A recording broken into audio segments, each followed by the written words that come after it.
Ah! Unbelievable, this country, they'll steal anything. Hello, welcome to Go Open. I am John Vissmus, and I've just been the victim of a vicious crime. My hair has been stolen by wig thieves in downtown Johannesburg. Thanks for joining us. It's going to be a brilliant program, and thank you for watching. We really want to thank everyone who's been watching this program. Today, we lift the lid on the shady world of computer security. Then we get really small and look at embedded systems. Essentially, these are systems that are inside something. That's exactly what they technically are. Open source software exists as a result of the combined efforts of millions of computer programmers, users, and software vendors from around the world. They share their intellectual property freely, and they believe that software should cost nothing and should enrich the lives of users. Open source software is the alternative and biggest challenger to closed source or proprietary software. It generally costs the user nothing. It can be distributed freely to anyone. Download it, use it, modify it, and give it away. It's a whole new world. Open source is the future of computing. They say the only secure computer in the world is one that's been unplugged, taken out, juggled around, whipped in, put in a hotel, all the numbers of the rooms are taken off and shoved around, and then that's at the bottom of a dark cave in the ocean, under a volcano, under a rock. But that's not really true, because there are ways to guard against your data, or even worse, your identity, because if you haven't got your name, what have you got? Being stolen. You can still use your computer with relative ease and safety. And to find out more about that, let's speak to that guy. He's gorgeous. He's so hot. Mark Chase. What happens when you wake up a zombie? It becomes a bot. And how do zombies get there? Usually it's worms that do the dirty deed. Zombies, bots, worms, spiders, backdoors, and Trojans. Scary sounding names for a scary phenomenon. Not only can your data be corrupted or destroyed, but your computer can be hijacked for malicious use. Or your personal information can be stolen. Computer security is everyone's business. Computing without security or computing without trust implies don't do computing at all. Because if you don't practice safe computing, it's only a matter of time before you're attacked.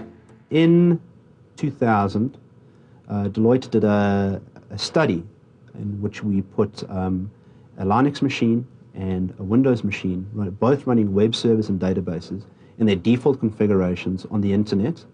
We found that they were both compromised within the first half hour, and from then on they were compromised regularly again and again. These attacks often came from programs called spiders.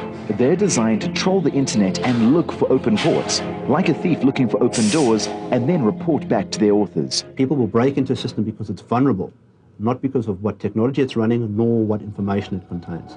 Not all attacks are malicious. It could be curious computer students exploring the internet.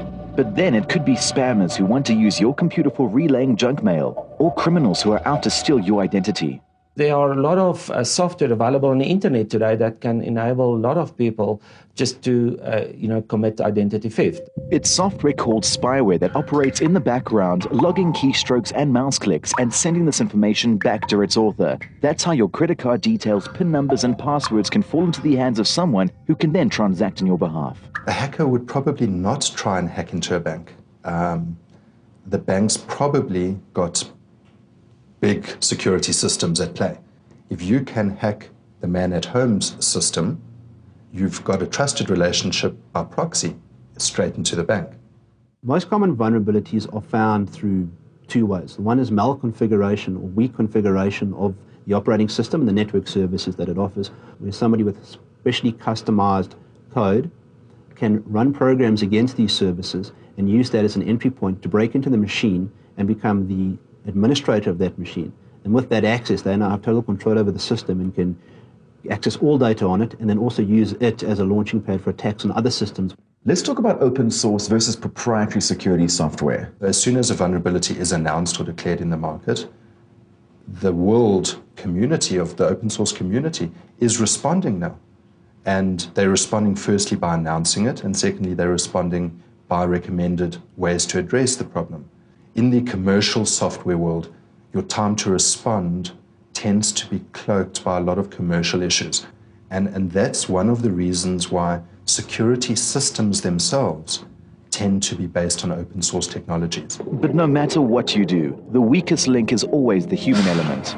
Often during penetration testing exercises, security consultants will send out emails to the users in the organization, and they will contain a malicious attachment. We find on average around about 10% of these programs will be executed, and they allow us to bypass all the firewalls and other perimeter security devices that are in place in organizations.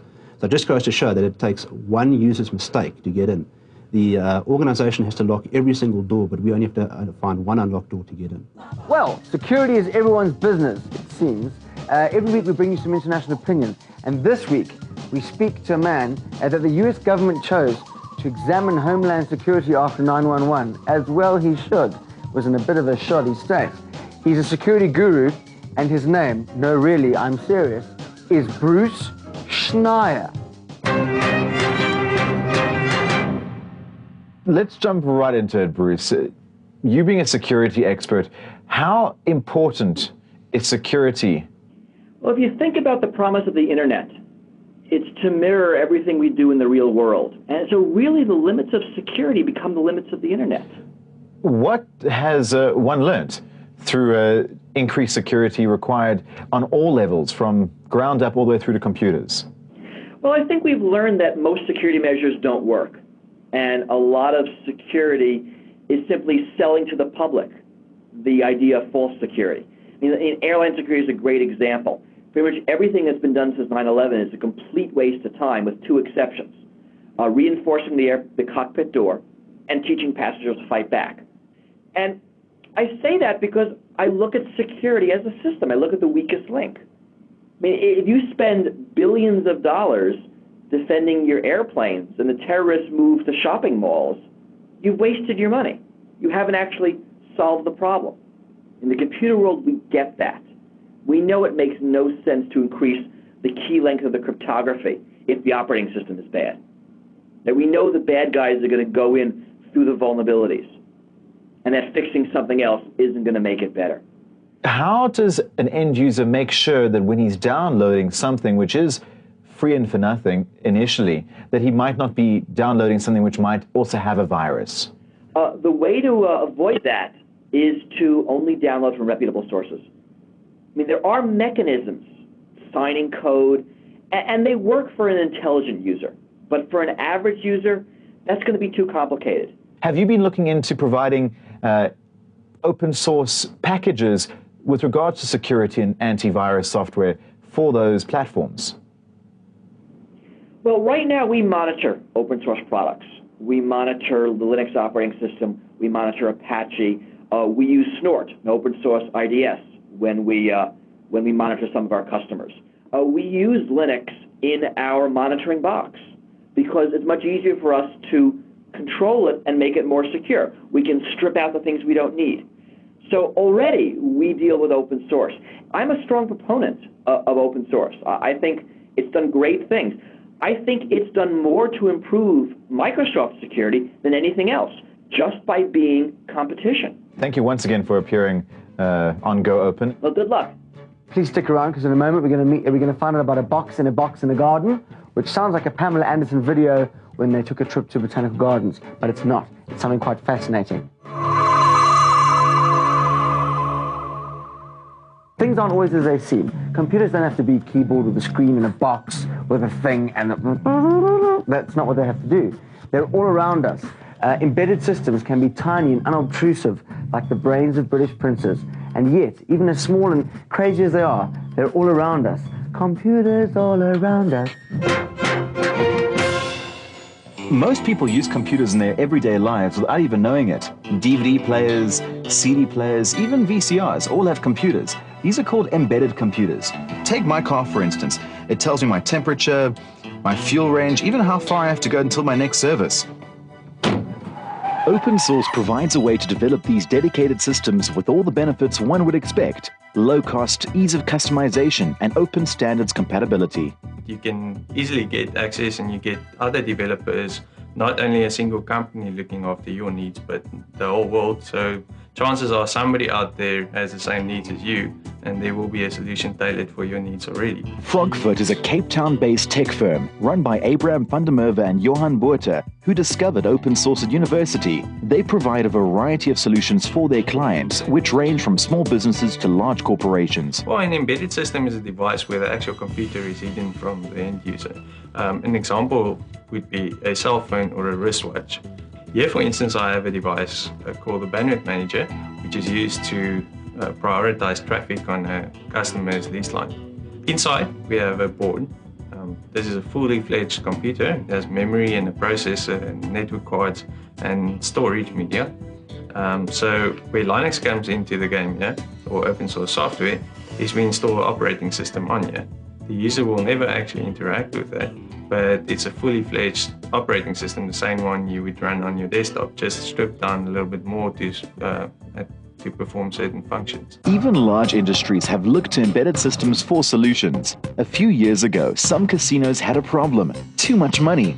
Well, too many coins. Managing the millions of coins and tokens in machines was a logistical headache. They turned to Namitech in Johannesburg to create a smart card solution. Now we started manufacturing to begin with what we call our smart cashiers, which is pretty much a bridge between where you can insert cash and it issues you a smart card with value on it.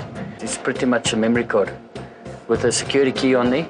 The smart card is inserted into a card reader running Namitech's embedded Linux in the machine. All transactions are verified and authorized on the central server in the casino. Instead of coins, it's the card that pays and receives payouts. Adrian and his engineers chose Linux as an operating system mainly for security reasons. But it's every step. I mean, you also got sort of devices reading at the sort of cash out machines that can read this. You've got machines that loads value onto this, that has to read it. So every component of your system there has to be secure. For a lot of this, we also use Linux on the server side for exactly that thing as well, that we can lock down specific features on our server.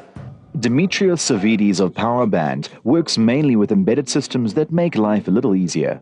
We could take a house or a building or an apartment block and link in a power line modem, which basically allows you to create networks over a 220-volt cable system. It'll use your electricity as a conduit, as opposed to cabling the entire building. And it's all controlled really from a firewall type embedded platform. So if you're sitting at work and you decide you want to turn the chicken on an hour before you get home, you could basically log into your house, see the entire infrastructure and say, turn the microwave on, turn the front porch light on, and turn the pool pump off. In the not-too-distant future, all gadgets will become mini-computers. What that means is that everything will talk to everything. It's not all about international heroes, though. The South African open source scene also has some heroes. And who better to speak to about computer security than Coltrane Nyati? He's here in the studio. How's it, Coltrane? Hi, John. Tell us a little bit first about how you started getting involved in computers.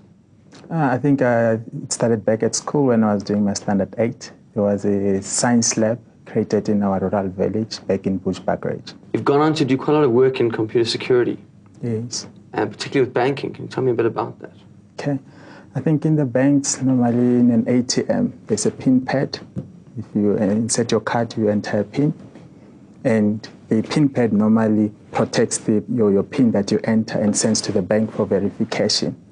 So normally those PIN pads, they use unique keys to protect that information, and those keys are unique to each and every ATM. So you can imagine if a bank has 800 ATMs, there's 800 keys that they need to manage. It's a big bunch of keys. Exactly. Okay. And every day, the way they protect your information is such that the algorithm or the method used is such that if you keep the keys for more than a day, then it can be cracked. So the program I wrote, and it was on an open source platform, was a program to manage those keys, have a secure database, and make sure that no one knows the keys, including myself in the bank. Only the systems know the keys. Coltrane, you've gone on to work with the government, Home Affairs particularly, and you're using open source platforms to kind of do stuff with Home Affairs. Can you tell us a little bit about the government's involvement in open source? By software, there's license that goes with the software. And if you deploy this software widely, we pay a lot of money, especially in government. For example, in Home Affairs, we have over 3,000 employees. So you can imagine the number of licenses for all the different types of software that we'll use.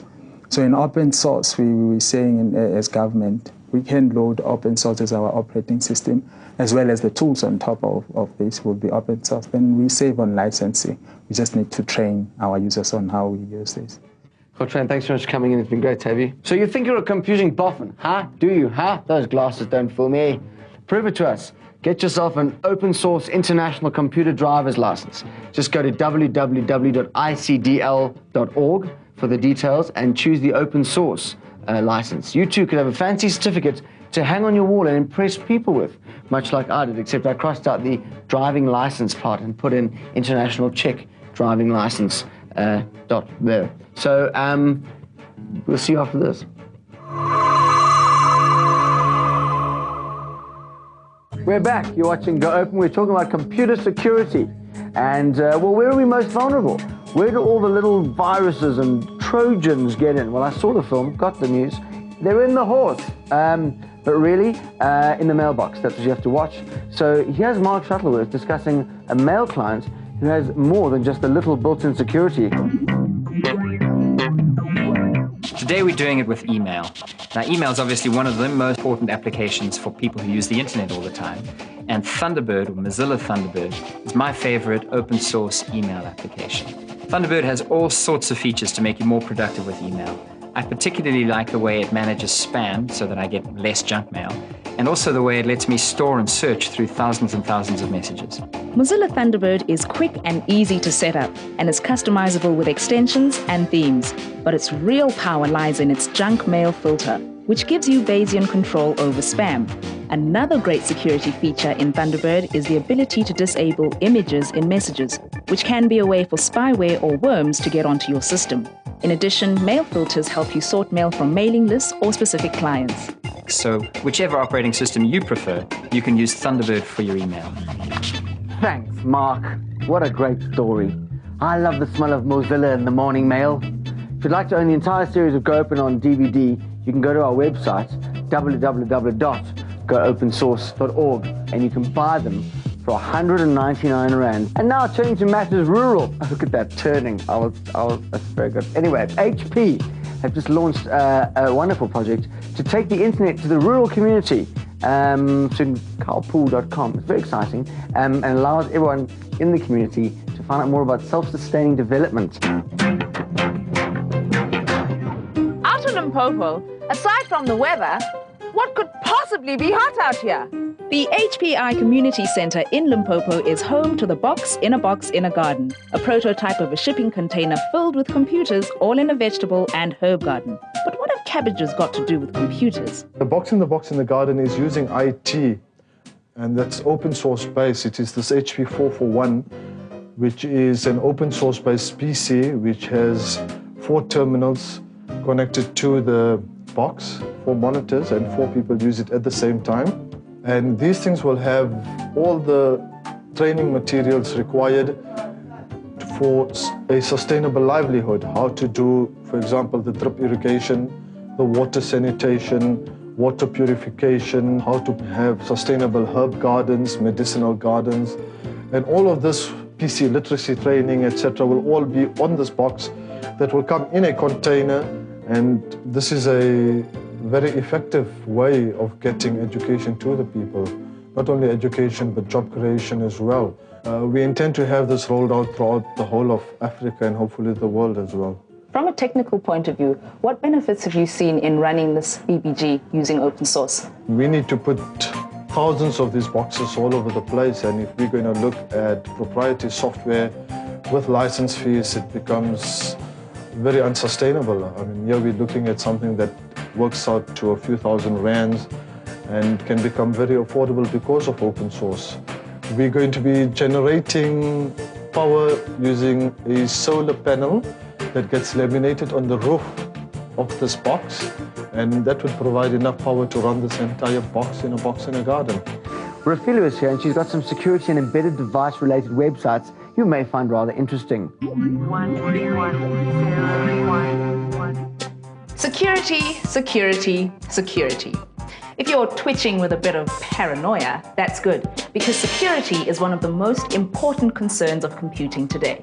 Click your way to www.securityfocus.com, and there you'll be able to keep track of all the nasties currently buzzing around the web. And while you're on the site, you can also find articles relevant to your operating system or join one of the free mailing lists for a daily security digest. One security company even provides a global threat meter, indexing how dangerous it is to be surfing the internet right now. Definitely a must-see, especially if you're an aspiring cracker or hacker. Now that you've got security on the brain, you should get out more with your mobile device. Check out www.linuxdevices.com to get up to date with the latest and greatest devices running your favorite open source operating system. Linuxdevices.com has news and reviews from around the world, with articles focusing on various gadgets and news about Linux-friendly vendors. There's a large and growing gallery of gadgets and devices running embedded Linux.